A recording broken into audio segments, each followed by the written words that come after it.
जय हिंद दोस्तों। आज हम लोग इस वीडियो में क्लास 10th केमिस्ट्री चैप्टर 6 प्राकृतिक संसाधन का प्रबंधन इसके दीर्घ उत्तरीय प्रश्नों को हल करने वाले हैं। पहला प्रश्न है कि जल संरक्षण एवं जल प्रबंधन के लिए क्या किया जाना चाहिए, यानी कि जल को बचाने के लिए। और दूसरा कि जल की समस्या ना हो तो उसको प्रबंधन करने के लिए क्या करना चाहिए।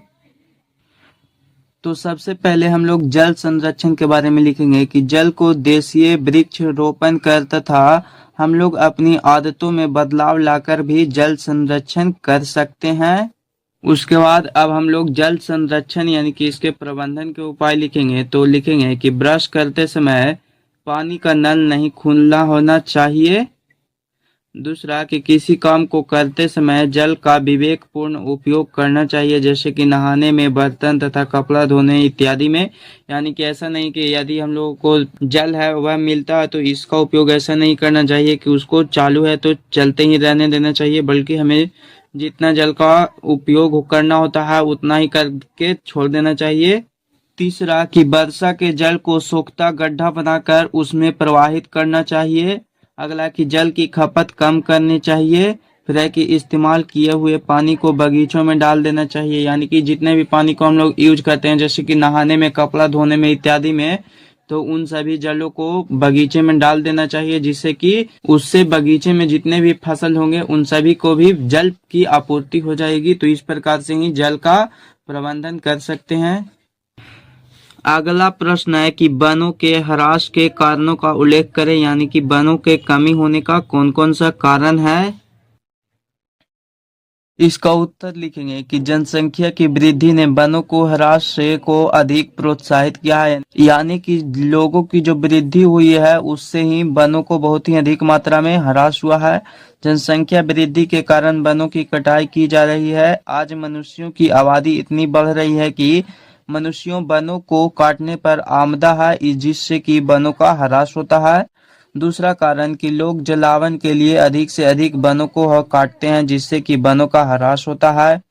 तीसरा कि बढ़ती कागजों की मांग के कारण वनों का काटा जा रहा है, जिससे वनों का ह्रास होता है। यानी कि इतने सारे जो कॉपी किताब ये सभी चीजें बनती है वे वृक्षों से ही बनते हैं, तो इसीलिए इसे वृक्षों को काटा जाता है। अगला कि बहुत सारे लोग कुछ रुपयों की लालच में और गैर कानूनी ढंग से चोरी छिपे वनों को काटते हैं, जिससे कि वनों की संख्या घटती है और वनों का ह्रास होता है। प्रश्न है कि वन्य जीवों के संरक्षण के उद्देश्य क्या है, यानी कि वन में रहने वाले जितने भी जीव हैं तो उनको संरक्षण करना चाहिए, तो इसका उद्देश्य क्या होता है।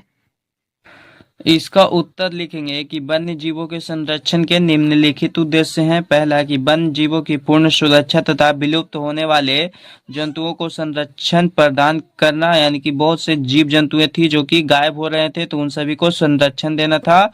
और दूसरा कि वन्य जीवों को उनके प्राकृतिक वातावरण में सुरक्षित रखना तथा उन्हें लुप्त होने से बचाना। तीसरा कि लुप्त होने के कगार पर पहुंचे वन्य जीवों के नस्ल को सुरक्षित रखना, यानी कि ऐसे बहुत सारे जीव है, जंतुएं हैं जो कि ऐसा लग रहा है कि वे समाप्त हो जाएंगे, तो इसलिए उनके जितने भी नस्ल बचे हुए हैं उनको सुरक्षित रखना ताकि आने वाले भविष्य में उन जीवों की आपूर्ति हो सके। अगला कि प्राकृतिक वातावरण में जंतुओं और वनस्पतियों के बीच तथा उनकी अलग अलग प्रजातियों के बीच पारिस्थितिकीय संबंधों को स्थापित रखना, यानी कि प्राकृतिक और जानवरों के बीच जो पारिस्थितिक तंत्र होता है उसको बनाए हुए रखता है। तो इतने सारे इसके उद्देश्य हैं, तो आप लोग लिख लेंगे। प्रश्न है कि ऊर्जा संकट क्या है, इसके समाधान के उपायों का उल्लेख करें, यानी कि यदि ऊर्जा संकट आ जाता है तो उसको समाधान करने के लिए कौन कौन से उपाय हैं। इसका उत्तर लिखेंगे कि ऊर्जा संसाधनों की कमी ही ऊर्जा संकट कहलाती है, यानी कि ऊर्जा संसाधन जितने भी होते हैं तो उन सभी के मात्रा में यदि कमी होता है तो वही कहलाता है ऊर्जा संकट। अब इसके समाधान के उपाय लिखेंगे। तो पहला कि सौर ऊर्जा को विद्युत ऊर्जा में परिवर्तित कर तथा संग्रहित करने वाले सेलों को अधिक से अधिक विकसित कर सस्ता तथा सुलभ बनाया जाए तो ऊर्जा संकट के समाधान की दिशा में प्रगति हो सकती है। दूसरा कि घर के विद्युत उपकरण जैसे कि पंखे, बल्ब, हीटर आदि की आवश्यकता न होने पर बंद रखना चाहिए। और तीसरा कि जहां पर संभव हो भोजन पकाने में, भोजन पदार्थों के सुखाने में और पानी को गर्म करने में सौर ऊर्जा का ही प्रयोग करना चाहिए। यानी कि यदि संभव हो जाए तो ऐसे बहुत जगह क्षेत्र होते हैं जहाँ पे कि बहुत ही अधिक मात्रा में गर्मी पड़ती है, तो उन क्षेत्रों में सौर ऊर्जा का उपयोग करना चाहिए, जिससे कि भोजन पकाने, भोजन को गर्म करने, भोजन को सुखाने इत्यादि कामों में उसके उपयोग को अच्छी तरीके से कर सके। 5 नंबर प्रश्न है कि पर्यावरण संरक्षण के लिए चलाए गए चिपको आंदोलन का संक्षिप्त विवरण दे। यानी कि हमें चिपको आंदोलन के बारे में बताना है। इसका उत्तर लिखेंगे कि चिपको आंदोलन में पेड़ों को काटने से बचाने के लिए गांव के लोगों ने पेड़ों से चिपक जाते थे। इसी वजह से इस आंदोलन का नाम चिपको आंदोलन पड़ा था। इस आंदोलन की शुरुआत उत्तर प्रदेश के चमोली जिले में गोपेश्वर नाम के एक स्थान से की गई थी। यह आंदोलन 1972 ईस्वी में शुरू हुई थी। जंगलों की अंधाधुंध और अवैध कटाई को रोकने के लिए किया गया। इस आंदोलन का समर्थन सुंदरलाल बहुगुणा और चंदी प्रसाद भट्ट जैसे लोगों ने किया। और इस आंदोलन का उद्देश्य यही था कि पर्यावरण को संरक्षण किया जाए तथा पर्यावरण को संतुलित किया जाए और जितने भी वहाँ के वृक्ष थे उन सभी को काटा नहीं जाए। तो इस प्रकार से इस आंदोलन का उद्देश्य यही था कि पर्यावरण को संरक्षण तथा संतुलित करना। प्रश्न है कि प्राकृतिक संसाधनों के संरक्षण एवं प्रबंधन से आप क्या समझते हैं। यहाँ पे इसका उत्तर लिखेंगे कि प्राकृतिक संसाधन का संरक्षण के बारे में कि प्राकृतिक संसाधन जैसे कि जल, खनिज, पेट्रोलियम सीमित होते हैं, यानी कि इन सभी की मात्रा है वह सीमित है। औद्योगिक क्रांति तथा जनसंख्या वृद्धि के कारण प्राकृतिक संसाधनों का निर्ममता पूर्वक दोहन किया जा रहा है, यानी कि इन सभी का उपयोग किया जा रहा है, जिससे वे समाप्त होते जा रहे हैं। अतः इनका उपयोग नियोजित तरीके से करना चाहिए ताकि भविष्य में प्राकृतिक संसाधनों के संकट का सामना न करना पड़े। यानी कि इन सभी का उपयोग है वह हमें अच्छे से करना चाहिए ताकि भविष्य में इससे उत्पन्न कोई भी समस्या ऐसा उत्पन्न न हो जिसका कि हमें भविष्य में इसका सामना करना पड़े। इसके बाद अब हम लोग इसका प्रबंधन के बारे में लिखेंगे कि संसाधन प्रबंधन का अर्थ यह है कि संसाधनों का विवेकपूर्ण उपयोग ताकि उनकी गुणवत्ता तथा उपलब्धता बनी रहे तथा विकास कार्य भी न रुके और पर्यावरण में भी संतुलन बना रहे। तो इतने सारे इसका अर्थ यही बताया प्रबंधन का। तो आप लोग लिख लेंगे और अभी तक आप लोग इस चैनल को सब्सक्राइब नहीं किए होंगे तो सब्सक्राइब कर देंगे। इस वीडियो को लाइक और अपने दोस्तों के पास शेयर कर देंगे। अगला प्रश्न है कि प्राकृतिक संसाधनों के संरक्षण एवं प्रबंधन के अंतर्राष्ट्रीय प्रयासों का उल्लेख करें।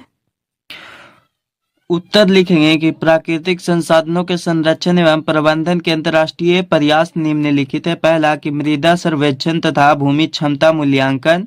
दूसरा कि भूमि उपयोग योजना। तीसरा कि जलग्रस्त विकास हेतु एकीकृत प्रबंधन योजना। फिर है कि संयुक्त वन प्रबंधन तथा माइक्रो योजना की तैयारी।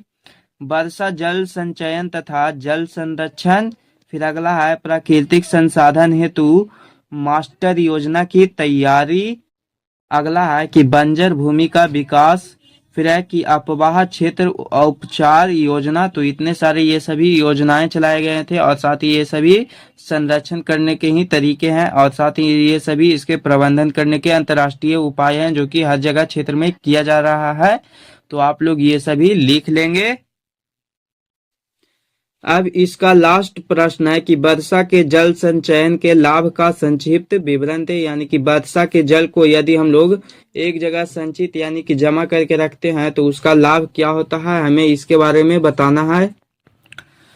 इसका पहला लाभ लिखेंगे कि वर्षा जल संचयन से ज्यादा पानी को अलग अलग जगहों पर इकट्ठा किया जाता है, जैसे कि बांधों में, कुओं में और तालाबों में पानी को हम लोग जमा करके रख सकते हैं। और इसका अगला लाभ लिखेंगे कि अलग अलग जगहों पर पानी संचयन के कारण जमीन पर बहने वाले जल की मात्रा में कमी आती है, जिससे कि बाढ़ जैसी प्राकृतिक आपदा को रोकने में मदद मिलती है। तीसरा कि इसका जल वाष्पित नहीं होता है, यानी कि वाष्प बनकर आकाश में नहीं जाता है। और अगला लाभ कि भूमिगत जल फैलकर कुएं के जल को परिपूर्ण करते हैं तथा खेतों में नमी बनाए रखते हैं।